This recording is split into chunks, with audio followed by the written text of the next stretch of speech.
మా ఫ్యామిలీలో ఫిఫ్త్ శ్రీనివాస్ రెడ్డి, మా అమ్మగారికి 6. అందరూ ఉన్నాం. 5వ మా నుండి దూరం అయ్యాడు.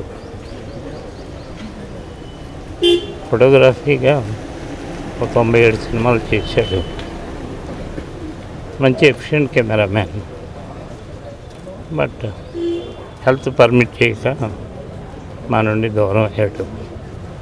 చాలా బాధగా ఉంది.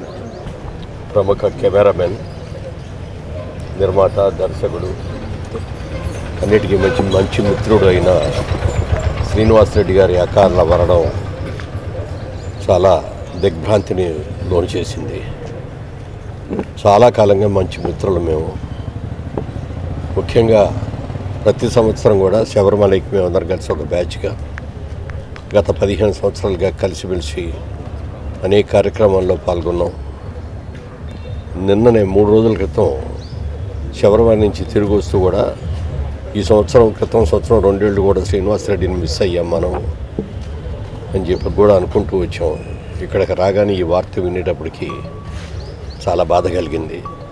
ఒక మంచి టెక్నీషియన్గా ఎంతో పేరు ప్రఖ్యాతులు సంపాదించుకొని సినిమాలు నిర్మించాలి, సినిమాలు బాగా తీయాలి, మంచి నిర్మాత అనిపించుకోవాలని ఎంతో తాపత్రయపడ్డాడు. మరి ప్రతిరోజు కూడా దేవుడు, భక్తి, తెల్లవారుజామున లేవటం, స్నానాలు చేయటం, పూజలు చేయటం, ఇంత బాగా చేసిన ఈ వ్యక్తి ఈ అకాల మరణం చెందడం మాత్రం చాలా మమ్మల్ని అందరూ కూడా కలిచివేసింది.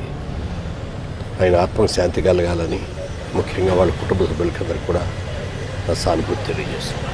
రెడ్డి గారు వచ్చి నా మొదటి సినిమాకి కెమెరా ఉంది. Very close to I think primarily when I was going నేను చాలా మొదటి సినిమా తర్వాత ఒక 5-6 years చాలా కష్టపడ్డాను. ఆ గ్యాప్లో వచ్చి శ్రీనివాస్ రెడ్డి గారు was of a lot of help to me, and his loss is shocking. First, he's very young, so it's shocking, and I hope his family has got the strength to move on, and he's a big loss to the industry, and he's a great human being, a wonderful cameraman, and I will really miss him a lot.